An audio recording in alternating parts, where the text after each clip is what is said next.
The following video is a Dennis the Menace production. Dennis the Menace, this name will never stick. On this episode of Is That Going to Be on the Exam?, we look at digital policing.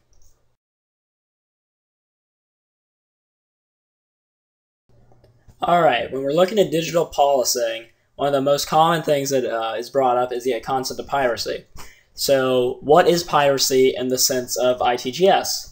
It's not what the picture would entail, where you're pirates going around killing people or people acting as pirates. Piracy, in the terms of ITGS, would be the download of illegal content or illegally copied content, which could include music, movies, papers, even educational papers or documents such as that, which are illegally copied and then put on the internet for people to download through the use of peer-to-peer networks or P2P networks, where it's easy to freely download information that is usually need to be paid for. So that's the concept of piracy in the terms that we're going to be discussing it in.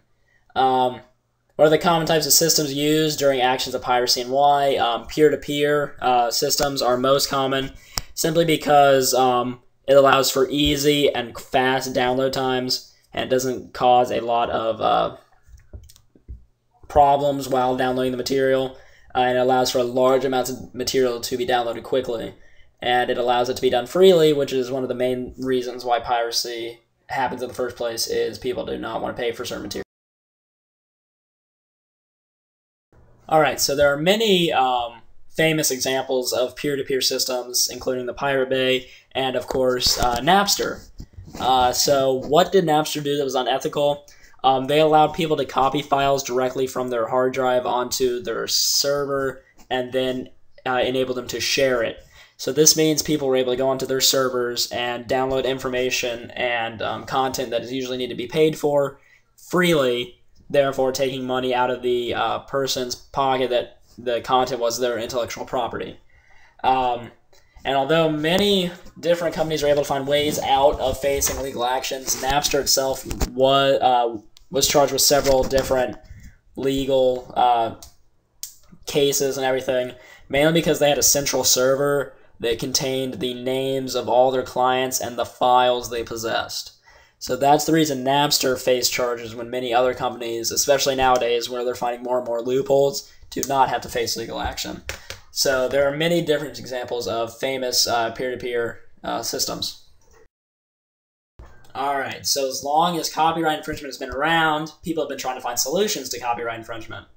So there are many different organizations, including the Motion Picture Association and RIAA, and the other was MPAA, and they're doing many different things to stop copyright infringement. And one of the main things they're doing is trying to educate users on copyright infringement, why not to do it and how it affects other people, and how they know if they're partaking in copyright infringement or not. So they're hoping that the educating of users of the internet and computers and electronic devices will help stop it. However, there's always going to be the people that are still trying to do it. So there are many different things that are happening to certain sites that are putting links to torrent files, such as the Pirate Bay.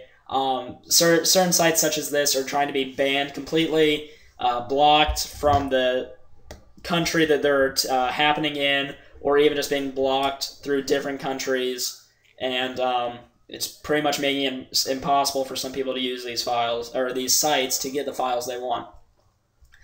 Also, the DEA, the Digital Economy Act, which is in the same line of making it much harder and to get illegal files, while also having it harm the people that put them online illegally for free downloads.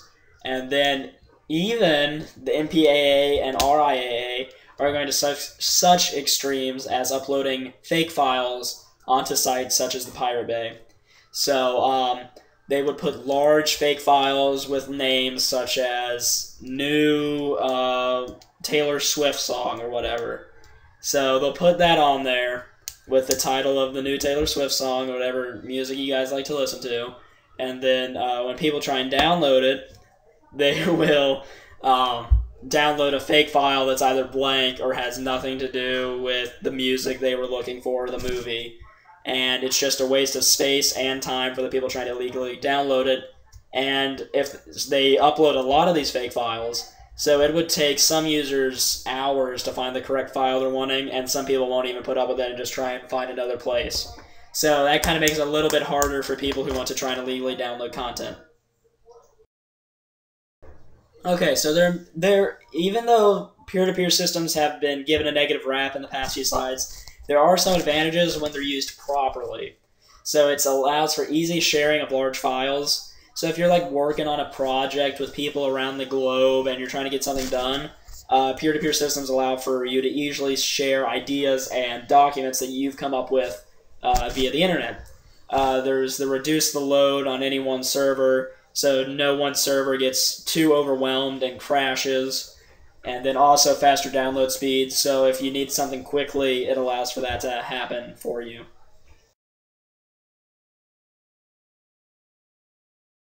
Alright, there are many motives for illegally downloading content online.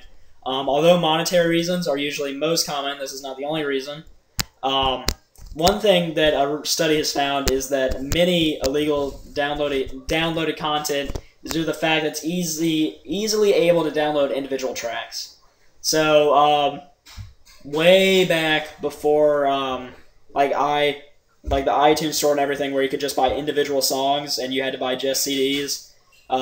Things such as the peer-to-peer systems made it easy to get a specific song that you wanted, while you didn't have to buy an entire CD that you might not listen to. So what can the music industry do to help combat illegal downloads is kind of what iTunes has started doing, where they're allowing you to buy individual songs, not just the CD itself, which has become very popular among many people, especially younger students or teenagers.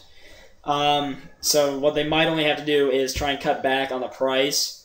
Though monetary isn't the only reason, it's one of the main driving reasons. So if prices aren't so high, that might mean more people won't illegally download content online. So that's something they should look at. And these are the sources I used to gather information for this PowerPoint. Thank you very much for watching another Dennis the Menace production video. Dennis the Menace Productions. I can't believe that name stuck.